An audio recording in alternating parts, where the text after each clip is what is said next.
Good morning friends. पिछली videos में हमने बात की थी आपसे, न्यूट्रिशन सीरीज की वीडियोस चल रही थी ये एएनएम कोर्स के लिए। पिछली वीडियो में हमने आपसे बात की थी पोषण के लिए स्तर की, पोषण कैसे नापते हैं महिलाओं में, गर्भवती महिलाओं में, बच्चों में पोषण के स्तर को कैसे नापा जाता है, कैसे हम उसका पोषण, कुपोषण या अल्पपोषण में डिवाइड करते हैं, कौन कौन से ऐसे तरीके होते हैं जिन तरीकों से हम पोषण स्तरों की जांच करते हैं, और उसकी अलग अलग विधियां कि हम कुपोषित बच्चे को पोषण लेवल तक कैसे पहुंचा सकते हैं, और भोज्य पदार्थ जितने भी हमारे भोजन होते हैं उन भोज्य पदार्थों को हम किन किन विधियों से पका सकते हैं, किन किन विधियों के पकाने से क्या क्या फायदे होते हैं, क्या क्या नुकसान होते हैं, ये सारी चीज़ें हमने आपको पिछली वीडियोस में बताई थी। अब इस वीडियो में हम बात करेंगे कि जो भी हमारा भोज्य पदार्थ है, जो भी हमारा खाना है, फूड है, उसका स्टोरेज और प्रिजर्वेशन, जिसको हिंदी में कहते हैं संग्रहण और परिरक्षण, स्टोरेज और प्रिजर्वेशन। मान लीजिए हमने घर में कुछ खाना बना लिया या कुछ हम खाना मार्केट से परचेज करके ले आए, कुछ भोज्य पदार्थ परचेज करके ले आए, और हम ये चाहते हैं कि उसको हम 2, 3, 4 दिन, 1 हफ्ता, 2 हफ्ते तक यूज करें। तो उसके लिए हमें क्या क्या विधियां अपनानी पड़ेंगी, क्या क्या उसके तरीके होते हैं, ये सारा हम इस चैप्टर में पढ़ेंगे। पहला तो इसका उद्देश्य क्या होता है, पर्पस क्या होता है, तो किसी भी चीज को स्टोर करने का, प्रिजर्व करने का पर्पस क्या होता है। दूसरी चीज कि कॉज ऑफ स्पॉइलेज, ऐसी कौन कौन से तरीके हैं जिन तरीकों के कारण ये भोज्य पदार्थ हमारे खराब हो जाते हैं, और मेथड्स, एक घरेलू मेथड, होम मेथड्स, और दूसरा कमर्शियल मेथड, मतलब व्यापारिक तरीके खाने को प्रिजर्व करने के, खाने को बहुत लंबे समय तक रखने के लिए। तो अब यदि अगर आपसे ये पूछा जाएगा कि स्टोरेज या प्रिजर्वेशन से आप क्या समझते हैं, तो आप ये कहेंगे कि भोजन के संग्रहण और उसके परिरक्षण की कई विधियां हैं। पहला चीज तो परिरक्षण की इंपॉर्टेंस या पर्पस क्या है, तो पहला चीज पर्पस ये है कि किसी भी भोजन मौसम में सभी प्रकार की फल सब्जियां उपलब्ध नहीं होती हैं, किसी भी मौसम में हर प्रकार की फल सब्जियां उपलब्ध नहीं होती हैं। तो जब किसी भी मौसम में, जैसे अभी मौसम आम का पिछला महीना चला गया, अभी आम नहीं है, तो गांव समाज में लोग क्या करते हैं, आम का जो पल्प होता है उसको निकाल के उसका अमावट जमा लेते हैं कि हम ठंडी के मौसम में भी उसको खाएंगे, हमको उसका स्वाद मिलता रहेगा। तो सभी प्रकार के फल सब्जियों को हर मौसम में उपलब्ध न होने के कारण एक बड़ा कारण है कि हम उसका संग्रहण करते हैं, परिरक्षण करते हैं। जैसे करेला, कुछ लोग करेले को सुखा लेते हैं, ठंडी के मौसम में उसको खाते हैं। इसी प्रकार और भी कई सब्जियां हैं जिनका लोग परिरक्षण करते हैं। उसके बाद भोजन के रंग, रूप और स्वाद को आकर्षक बनाए रखना, ये प्रिजर्वेशन में आता है।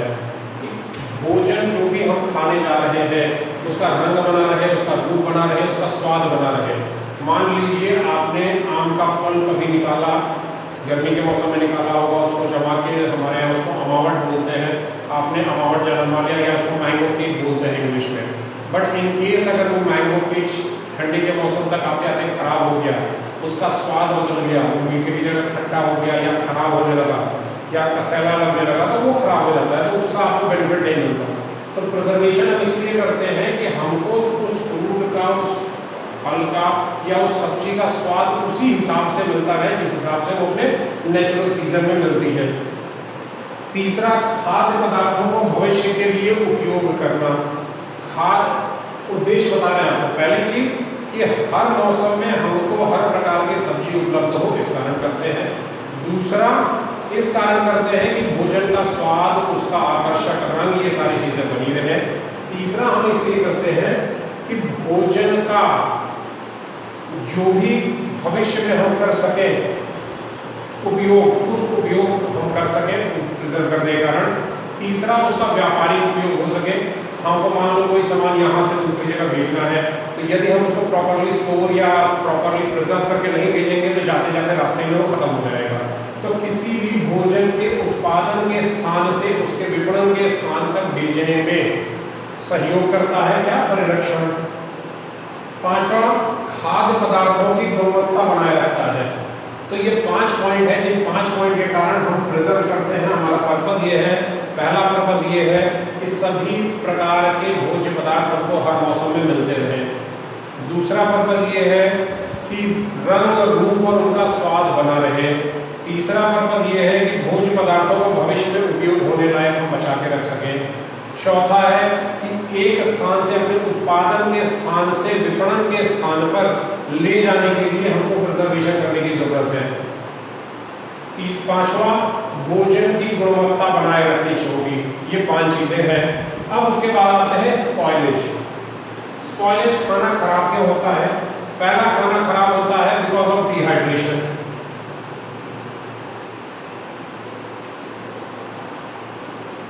डिहाइड्रेशन या इसको निर्जलीकरण बोलते हैं। जो भी आपका फूड है उसमें से जो वाटर कंटेंट है वो निकल गया। अगर पानी निकल गया तो धीरे धीरे आपका फूड सूख जाएगा, खराब हो जाएगा। दूसरा, ड्यू टू माइक्रोब्स, सूक्ष्म जीवों के कारण।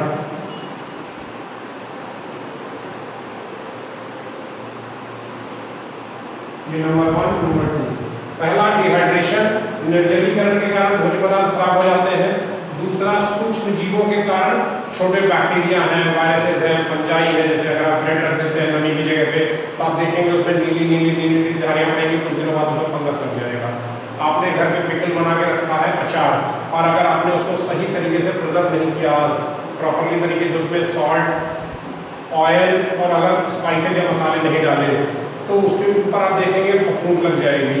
तो because of due to microorganism. ठीक। तीसरा है ड्यू टू इंसेक्ट्स।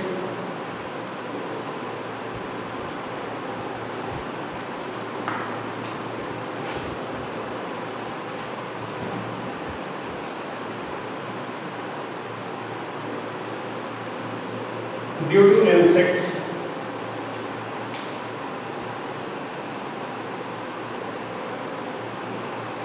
कीड़ों के कारण। चावल में, गेहूं में या अन्य भोज्य पदार्थों में आपका क्या लग जाता है? घुन लग जाते हैं, कीड़े लग जाते हैं। चावल में व्हाइट कलर का एक कीड़ा पड़ जाता है, वो चावल को खराब कर देता है। दालों में, जिसको हम देसी में कहते हैं घुंडी लग जाती है, वो काले काले कीड़े होते हैं जो दालों को खराब कर देती है, चने को खराब कर देती है, मटर को खराब कर देती है। गेहूं में घुन लग जाता है। तो बिकॉज ऑफ इंसेक्ट्स या आपकी जो भी राशि होती है, जो भी आपके भोज्य पदार्थ होते हैं वो खराब हो जाते हैं। चौथा है ड्यू टू हीट, ऊष्मा के कारण। आपने अनुभव किया होगा कि गर्मी के मौसम में जब मई जून में बहुत ज़्यादा गर्मी पड़ती है और आप कुछ भी सुबह का बनाया हुआ खाना अगर प्रॉपरली तरीके से उसको प्रिजर्व करके फ्रिज में या किसी ठंडी जगह पे ना रखिए तो वो होता क्या है, शाम आते आते दाल आपकी खट्टी हो जाती है, सब्जी आपकी खट्टी हो जाती है। खट्टा क्यों हो जाता है? क्योंकि उसमें माइक्रो ऑर्गेनिज्म डेवलप हो जाते हैं। बिकॉज ऑफ हीट, गर्मी के कारण वो आपका खाना खराब हो जाता है। चौथा है हार्मोन्स एंड एंजाइमेटिक एक्शन। पांचवा, सॉरी,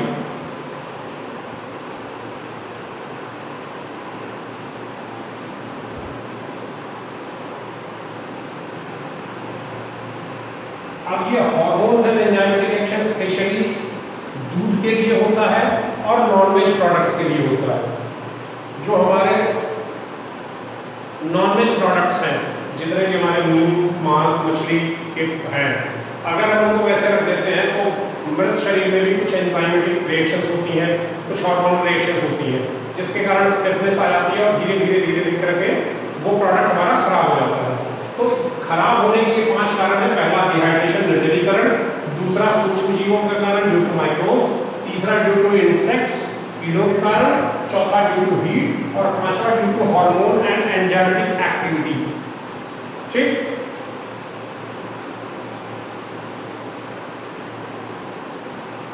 अब आते हैं प्रिजर्वेशन के मेथड्स पे। तो अब प्रिजर्वेशन हम 2 मेथड से करते हैं। पहला, घरेलू विधि,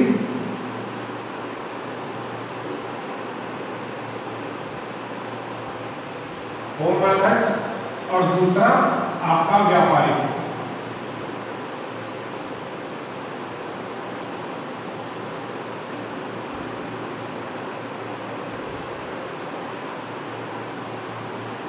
कमर्शियल मेथड। अब घरेलू मेथड में क्या क्या चीजें हैं? पहली चीज तो यहाँ पे आती है घरेलू मेथड में बाय कूलिंग, दूसरा बाय ड्राइंग, तीसरा घरेलू मेथड में आता है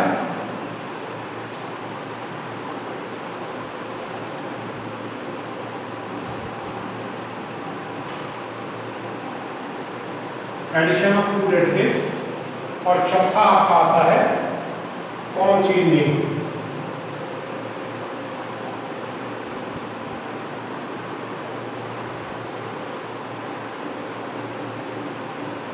शीत,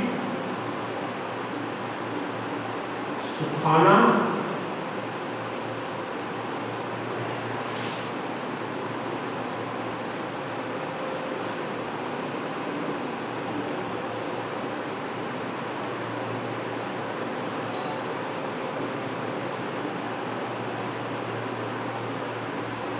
संयोजी पदार्थों का उपयोग और रूप परिवर्तन। ये चार मेथड्स हैं, घरेलू मेथड्स हैं, घर के मेथड्स हैं, जिनके कारण हम घरेलू विधियों से हमारे खाने को संग्रहण और प्रिजर्वेशन कर सकते हैं। पहला बाय कूलिंग, शीत के कारण। सामान्य तौर पे घरों में पानी रेत में दबा के, ठंडी रेत में, या फ्रिज आजकल कॉमन हो गया है, हर किसी के घर में फ्रिज होता है। वो सब्जी आप खरीद के लाए, आप अंडा खरीद के लाए, मिल्क खरीद के लाए, मीट खरीद के लाए, आपने क्या किया, फ्रिज में स्टोर कर दिया। अब जब फ्रिज में आपने स्टोर कर दिया तो वो खाद्य पदार्थ 4 दिन, 5 दिन, 6 दिन तक उस फ्रिज में एज इट इज बना रहता है, और आप उसको थोड़ा बहुत रखते रहिए, दूसरे दिन रखते रहिए, तो वो लंबे समय तक 8-10 दिन तक फ्रिज में बना रहता है। सामान्य तौर पे फ्रिज में जो हम प्रिजर्व करते हैं वो अंडा, दूध, मछली तो पूरे फ्रिज को स्मेल कर देगी, अंडा, दूध, मांस, और मांस दैट इज ड्राइड सॉसेजेस हो गए, आपके क्यूर्ड मीट हो गए वो, और सब्जियां, ये सारी चीजें बाय कूलिंग मेथड हम फ्रिज में रखते हैं। ठीक। अब दूसरा मेथड होता है सुखाना, ड्राइंग। ड्राइंग में हम क्या करते हैं कि मौसमी सब्जियों को या मौसमी फलों को, जैसे आपका पालक हो गया, मेथी हो गया, धनिया हो गया, पापड़ हो गया, चिप्स हो गया, फल हो गया, आप बंगाल में जाएंगे, गोवा में जाएंगे तो मछली हो गई, प्रॉन्स हो गया, इन सब चीजों को हम सुखा लेते हैं। होली का मौसम आता है तो आप हर किसी के घर में आलू के पापड़, चावल के पापड़ बनने चालू हो जाते हैं। तो इससे ये एक तरह का फॉर्म चेंजिंग भी है कि हम क्या करते हैं, उसका फॉर्म चेंज कर देते हैं, उसमें न्यूट्रिशन उसी चीज का रहता है बट उसका फॉर्म चेंज हो जाता है, और उसको हम सुखा लेते हैं। जैसे करेला है, कुछ लोग करेले को काट के सुखा लेते हैं, उसको रख देते हैं। स्पेशली जिनके घरों में शुगर पेशेंट्स होते हैं, मधुमेह के रोगी होते हैं, उनके घरों में इस तरह की चीज़ें ज़्यादा की जाती हैं। अभी मैंने वीडियो के स्टार्टिंग में बताया था कि आम के मौसम अभी क्या आप लोग अवार्ड बना लेते हैं, तो उसको प्रिजर्व कर लेते हैं। तो इस तरह से ड्राई करके, सुखा के हम प्रिजर्व कर सकते हैं। उसके बाद आता है एडिशन ऑफ फूड एडिटिव्स। अब कुछ ऐसी चीज़ें होती हैं जो खाने की वैल्यू को बढ़ा देती हैं और उसको हम काफी दिनों तक रख सकते हैं, जैसे शक्कर, नमक, केसर, इलायची, सिक्रीन, सिरका, ये सारी चीजें ऐसी होती हैं। इलायची, सिक्रीन, सिरका, नमक, ये सारी चीजें अगर हम भोज्य पदार्थों में मिलाते हैं, सामान्य तौर पे ये सारी चीजें हम कहाँ में मिलाते हैं, जब हम कोई फ्राइड आइटम बनाते हैं या अचार बनाते हैं या पापड़ बनाते हैं, इस तरह की चीजें बनाते हैं, तब हम फूड एडिटिव्स का यूज करते हैं। एग्जाम में ये लिखने को आता है 4-5 फूड एडिटिव लिखिए, तो इसमें आप लिख सकते हैं अचार हो गया आपका, मुरब्बा हो गया, इस तरह की चीजें आप फूड एडिटिव्स मिला के आप यूज कर सकते हैं। तीसरा होता है फॉर्म, चौथा होता है फॉर्म चेंजिंग, रूप परिवर्तन। अब सबसे कॉमन जो है रूप परिवर्तन में वो है मिल्क, सबसे कॉमन है मिल्क। अब मिल्क आप क्या करते हैं, पहली चीज तो आप कर्ड बना लेते हैं, कर्ड से फिर आप क्या करते हैं, आप बटर मिल्क बना लेते हैं,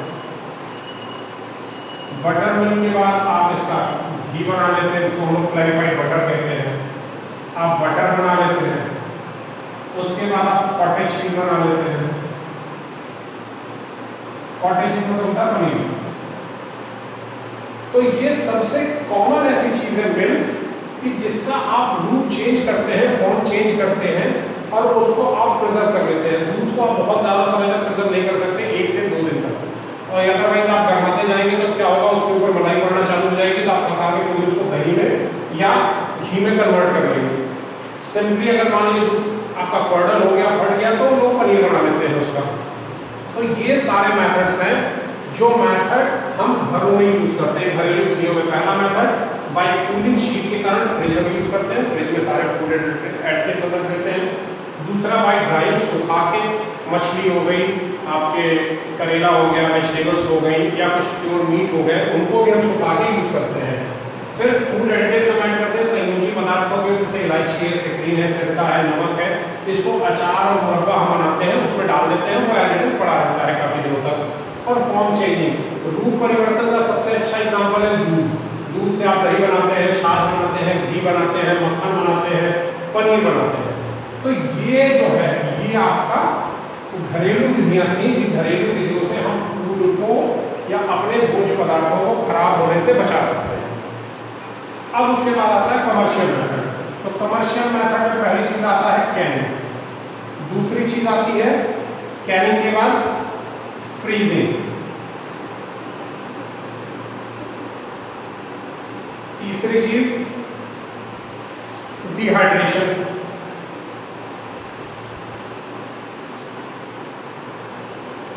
चौथा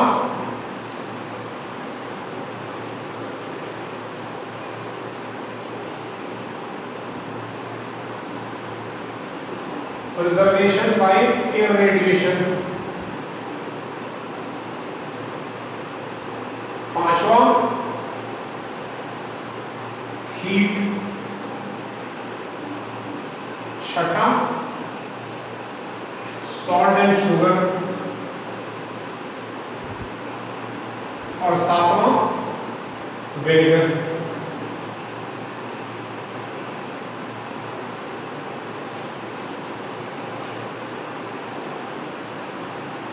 तो ये 7 विधियां हैं कमर्शियल मेथड में। व्यापारिक विधि में पहली चीज आता है कैनिंग, मतलब डिब्बा बंद। डिब्बा बंद भोज्य पदार्थ, आप मार्केट में जाते हैं, आपको टोमेटो प्यूरी मिल जाती है, आप मार्केट में जाते हैं टोमेटो केचप मिल जाता है, आप मार्केट में जाते हैं आपको जैम मिल जाता है, आप मार्केट में जाते हैं आपको स्लश मिल जाता है, आपको किसी फ्रूट का पल्प मिल जाता है, सब कुछ डिब्बा बंद। तो कमर्शियली उसको क्या करते हैं, उसको एक प्रोसेस होती है, कन्वेयर बेल्ट्स होती हैं इंडस्ट्रीज में, जिसके कारण धीरे धीरे हम उसको इस हिसाब से गर्म करते हैं और ठंडा करते हैं, मॉइस्चराइज करते हैं कि उसका जितना भी माइक्रो ऑर्गेनिज्म है, बैक्टीरिया है, वायरस है, फंगी है, या जिसके जितने भी स्पोर्स हैं, वो सारे के सारे खत्म हो जाए। और खत्म होने के बाद उनको हम डिब्बा बंद सील जार में पैक कर देते हैं। पैक करके हम मार्केट से लेके आते हैं, उसको खोलते हैं, उसको यूज कर लेते हैं। अब सामान्य तापमान जो डिब्बा बंद में हम यूज करते हैं 275 to 300 फ़ारेनहाइट, इतना टेम्परेचर हम तक गर्म करते हैं और उसके बाद सडनली कूलिंग की जाती है। जैसे ही आप गर्म करके ठंडा करते हैं, this is the method of pasteurisation. इस मेथड से सामान्य तौर पे आपके माइक्रो ऑर्गेनिज्म खत्म हो जाते हैं। जैसे माइक्रो ऑर्गेनिज्म खत्म हो जाते हैं, आपका फूड फ्री फ्रॉम जर्म्स हो जाता है और आप उसको प्रिजर्व कर लेते हैं। दूसरा आता है फ्रीजिंग। स्पेसिफिकली ये विधियां यूज की जाती है सब्जियों के लिए और मांस मछली के लिए। सब्जी, मांस, मछली करते क्या है, इसको हम बिल्कुल जमा देते हैं पूरी तरह से। आप शादी में हम अक्सर देखते हैं ठंडी के मौसम में, गर्मी के मौसम में, किसी भी मौसम में आपको पीस मिल जाता है मटर। तो वो क्या करते हैं, मटर की फलियां तोड़ते हैं, उसको थोड़ा सा कलरिंग एजेंट डालते हैं और उसको कंप्लीटली फ्रीज कर दिया जाता है, पूरी तरह से जमा दिया जाता है। अगर आपको यूज करना है तो आप उसको खरीद के लाते हैं, घर में पानी में डालते हैं। जब उसका टेम्परेचर नॉर्मल हो जाता है, अगर मीट है तो सॉफ्ट हो जाता है, देन आप उसकी कुकिंग स्टार्ट करते हैं। ठीक, तो इस विधि में खाद्य पदार्थ को फ्रीजिंग में 0 डिग्री सेंटीग्रेड पे रखा जाता है, जिससे खाद्य पदार्थ बर्फ में बदल जाता है। बर्फ बदल जाता है जैसे जम जाता है, खाद्य पदार्थ जम जाता है। अब जम जाने के बाद आप इसको बड़े आराम से 3 to 4 मंथ, 3 से 4 महीने तक के लिए इसको आप यूज कर सकते हैं। किसी भी खाद्य पदार्थ को जो इस प्रक्रिया के द्वारा आपके फ्रीजिंग के द्वारा सेव किया गया है, उसको आप बड़े आराम से कर सकते हैं। अब इसको थोड़ा सा मैं साइड में लिखूं। पहला मेथड कैनिंग, दूसरा मेथड फ्रीजिंग।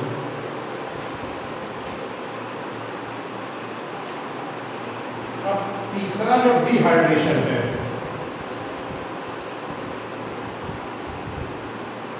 या निर्जलीकरण। निर्जलीकरण जब खाद्य पदार्थों में उपस्थित ह्यूमिडिटी, आर्द्रता, खाद्य पदार्थों में उपस्थित ह्यूमिडिटी या उसमें उपस्थित पानी को हम सुखा देते हैं धीरे धीरे करके, उसको हम बोलते हैं निर्जलीकरण। अब ये दो तरीके से होता है, एक होता है नेचुरल, प्राकृतिक, और दूसरा होता है आर्टिफिशियल, अप्राकृतिक। अब सूर्य की गर्मी में कोई विधि है, जैसे मैंने आपको बताया कि सब्जियां हैं, आपने धूप में छोड़ दी तो धीरे धीरे धीरे धीरे धीरे धीरे करके सूख जाएंगी, आप उनको यूज कर सकते हैं। दूसरा होता है आर्टिफिशियल। अब आर्टिफिशियल में आप हीट के द्वारा करिए, उसको केमिकल के द्वारा करिए, कुछ भी डाल के आप उसमें का मॉइस्चर कंटेंट निकाल लेते हैं। आप उसमें जो भी आर्द्रता रहती है, ह्यूमिडिटी रहती है, उसको आप बाहर निकाल लेते हैं। जैसे ही आप बाहर निकाल लेते हैं, वो फूड पदार्थ आपका सेफ हो जाता है। चौथा आता है प्रिजर्वेशन बाय रेडिएशन, विकिरण के द्वारा चीजों को सुरक्षित या संरक्षित करना, विकिरण के द्वारा। तो इसमें होता क्या है, अब कौन सी रे यूज होती है, पहली चीज तो ये समझ लीजिए, गामा किरणें यूज होती है इसमें।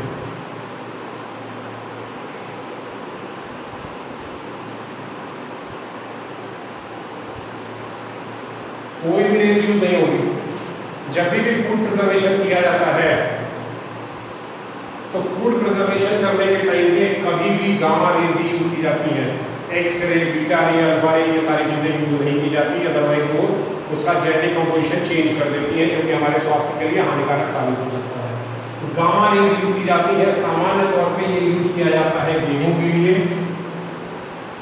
और आलू के लिए।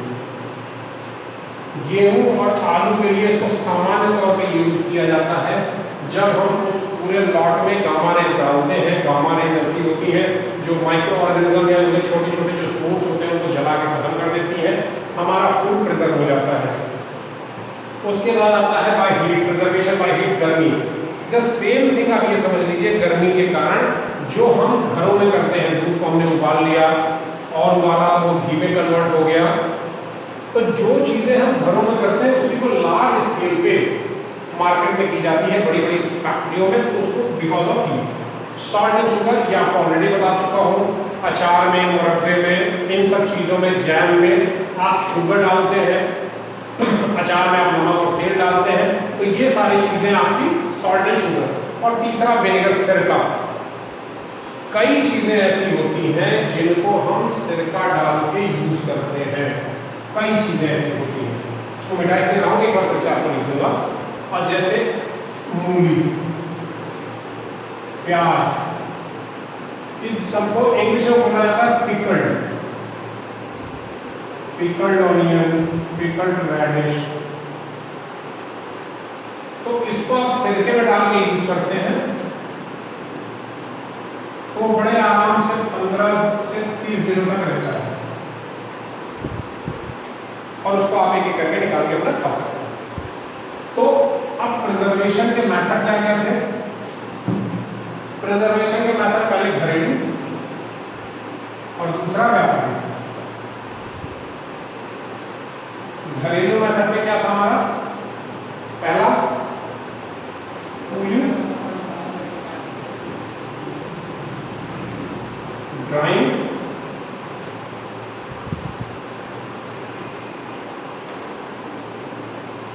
एडिशन ऑफ फूड एडिटिव्स और उसके बाद फॉर्म चेंजिंग।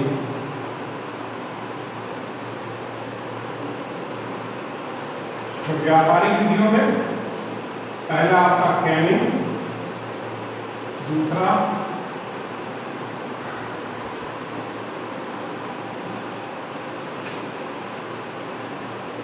फ्रीजिंग, तीसरा आपका डिहाइड्रेशन। अब डिहाइड्रेशन नेचुरल और आर्टिफिशियल।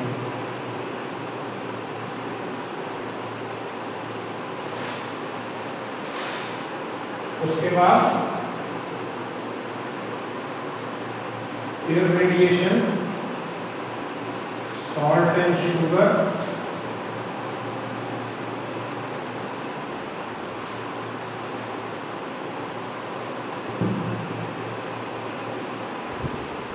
विनेगर और हीट। ये मेथड ऑफ प्रिजर्वेशन है। फिर से एक बार बता दे रहा हूं, दो तरीके होते हैं, घरेलू और व्यापारिक। घरेलू में हम ठंडा करके प्रिजर्व करते हैं, सुखा के प्रिजर्व करते हैं, खाद्य पदार्थों में कुछ फूड एडिटिव्स मिला देते हैं या उसका हम रूप का परिवर्तन कर लेते हैं।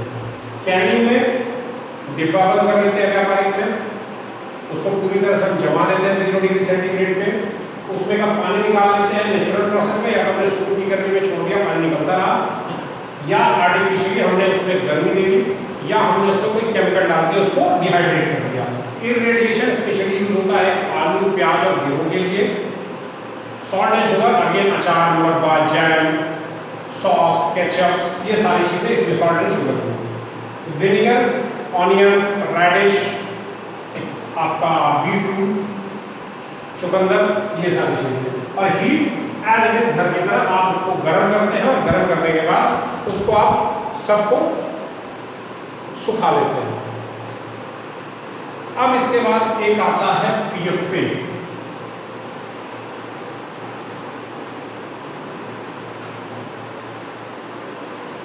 अब जहां तक पीएफए की बात है तो पीएफए आपको हम नेक्स्ट वीडियो में बताएंगे। ये भी बंद करा देते हैं हम। उसको बोलते हैं पीएफए एक्ट।